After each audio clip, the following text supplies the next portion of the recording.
Assalamualaikum warahmatullahi wabarakatuh. Bersama saya lagi Ustazah Kiki dalam pelajaran IPA kelas 8. Nah, kemarin kita sudah membahas gerak dan gaya. Untuk pertama kita bahas dulu gerak lurus GLB dan GLBB.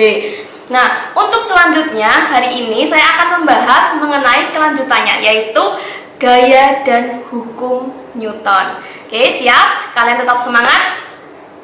Pantengin terus video kali ini, oke?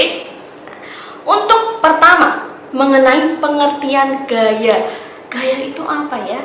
Nah, gaya dapat dideskripsikan sebagai suatu tarikan ataupun suatu dorongan. Nah, dalam fisika gaya disimbolkan dengan huruf F dari kata force dan memiliki satuannya Newton atau disingkat N gitu ya. Oke, untuk selanjutnya gaya itu memiliki macam-macam. Nah, macam gaya ada dua. Pertama, gaya sentuh, di mana gaya ini dapat bekerja karena adanya sentuhan. Misalkan sesuatu benda yang diam kita sentuh, dia bergerak. Nah, itulah gaya sentuh. Terus rangka kita, otot kita, ini juga gaya sentuh. Contoh lain ada pegas atau per, sesuai pada gambar ini ya. Gambar di atas ini kan gambar per atau pegas, selingki, seperti itu. Contoh kedua yaitu gaya tidak sentuh. Kita tidak perlu menyentuh, tapi itu ada gaya. Contohnya apa? Nah, lampu, gaya listrik.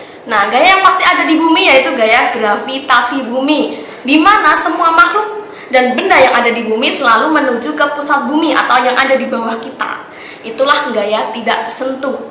Kemudian gaya sendiri memiliki nilai dan arah karena gaya merupakan besaran vektor, di mana untuk menjumlahkan gaya atau kita sebut sebagai resultan gaya disimbolkan sebagai huruf R besar.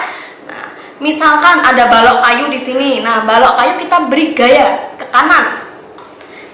Searah kan, gaya pertama ke kanan, gaya kedua juga ke kanan. Cara menghitungnya gimana? Misalkan kita beri gaya ke kanan 10 Newton, terus tambah lagi ke kanan 20 Newton, itu totalnya berapa? Bisa dihitung dengan R sama dengan F1 ditambah dengan F2. Ketika kedua gaya dijumlahkan, karena gayanya searah, entah itu ke kanan semua ataupun ke kiri semua, dijumlahkan jadi totalnya 30 Newton. Ada juga yang berlawanan arah. Contohnya pada gambar selanjutnya ini ya. Ini saya hilangkan dulu gayanya. Yang berlawan arah, tadi F1-nya ke kanan, F2-nya juga ke kanan. Sekarang F1-nya ke kanan, F2-nya ke kiri. Gimana cara mentotalnya? Resultan gayanya tinggal dikurangkan. Yang besar dikurangi yang kecil, atau yang ke kanan dikurangi ke kiri. Karena di sini tampak F1 lebih panjang, maka F1 dikurangi dengan F2. Misalkan yang ke kanan 50 Newton, ke kirinya 20 Newton, maka total gayanya ada 30 Newton. Seperti itu. Nah, untuk gaya sendiri ada contohnya. Ada dua gambar ya di sini, yang atas itu searah, yang bawah berbeda arah. Oke, yang atas dulu kita bahas. Searah F1 20 Newton, F2-nya juga 10 Newton. Jika di total F1 tambah F2 tinggal jadinya 30 Newton. Sedangkan yang bawah ada 3 gaya. Gimana Us ini? Dikurangi semua? Bukan. Cara menjumlahkan ada 3 gaya seperti ini. Yang searah kita tambahkan, yang berlawanan arah kita kurangkan. Berarti kalau di sini adalah 60 ditambah 105 Newton dulu karena sama-sama ke kanan, baru dikurangi yang ke kiri. 100 Newton. Totalnya ada 65 Newton. Gimana, paham ya? Jadi kalau misalkan yang ke kiri yang lebih besar, ya enggak apa-apa, yang kiri dulu dijumlahkan baru dikurangkan yang kanan. Seperti itu. Contoh aplikasi gaya ada di hukum Newton. Nah, di sini ada gambarnya sesepuh kita di fisika sebagai ilmuwan besar, yaitu Isaac Newton, di mana beliau telah meneliti gaya Newton yang ada di bumi ini, yang ada di permukaan bumi ini. Contoh penerapannya adalah bagaimana hubungan gaya terhadap gerak benda. Nah, di hukum Newton yang kita pelajari ada 3 hukum. Hukum pertama mengenai kelembaman ataupun kemalasan. Hukum kedua mengenai percepatan. Yang ketiga tentang hukum aksi dan reaksi. Kita bahas satu-satu. Pertama, hukum 1 Newton. Nah, maksudnya tuh kelembaban, kemalasan. Gimana? Nah, contohnya kalian ya yang sudah lama di rumah, merasa mager, males bergerak. Nah, di sini berlaku sekali ini hukum 1 Newton, di mana benda yang diam akan tetap diam, benda yang bergerak akan tetap bergerak apabila tidak ada gaya luar yang mempengaruhinya.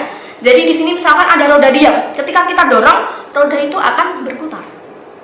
Roda yang awalnya berputar, ketika kita hentikan, dia akan berhenti. Itu yang dimaksud gaya luar. Nah, sudah paham untuk hukum 1 Newton?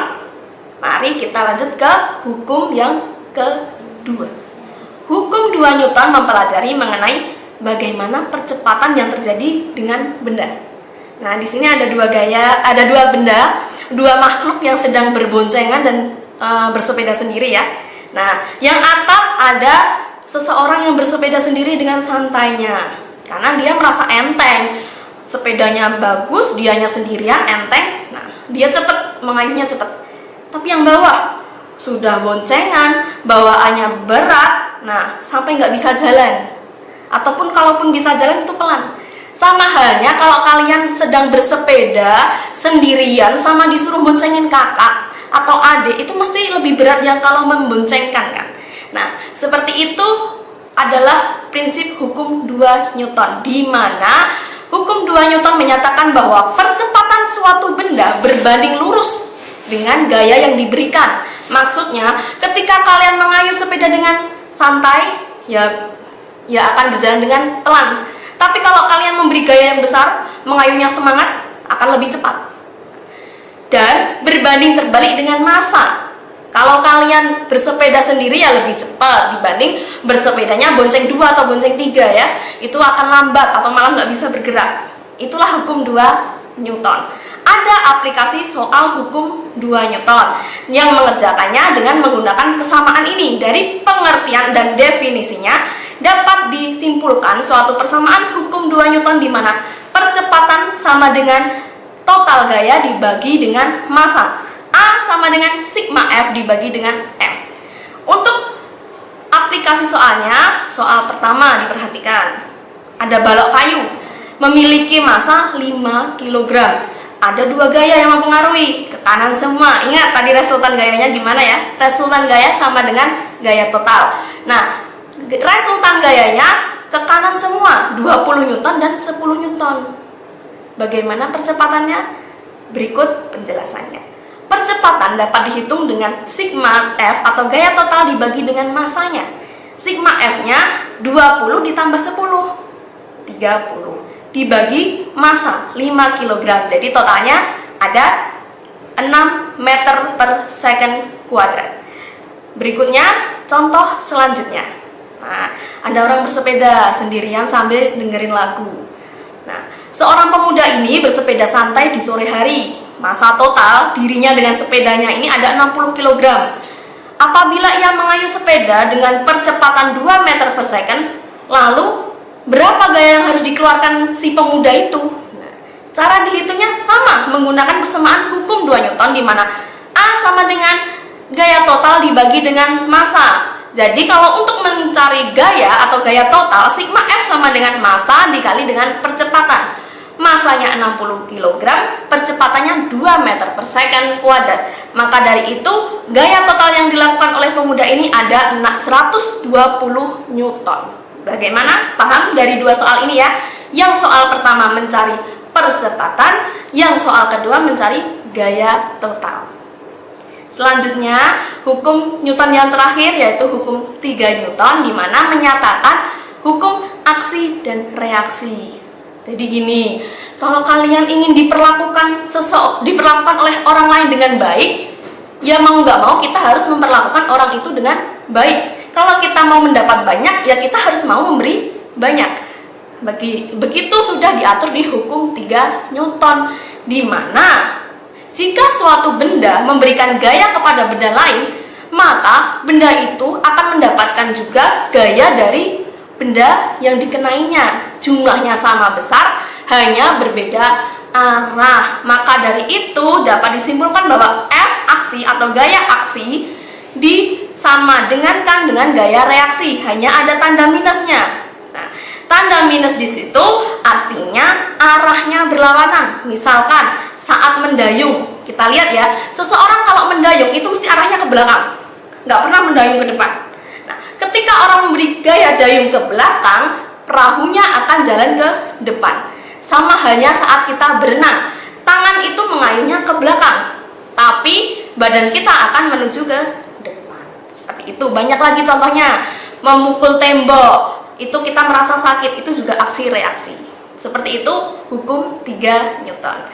Nah, kita sudah mempelajari gerak dan gaya. Sekian dulu bab 2 di pelajaran IPA kelas 8. Jangan lupa selesaikan tugas-tugasnya, dan pertemuan selanjutnya kita akan latihan soal dan ulangan. Kalian tetap belajar, buka folder tugasnya, tetap sehat. Wassalamualaikum warahmatullahi wabarakatuh.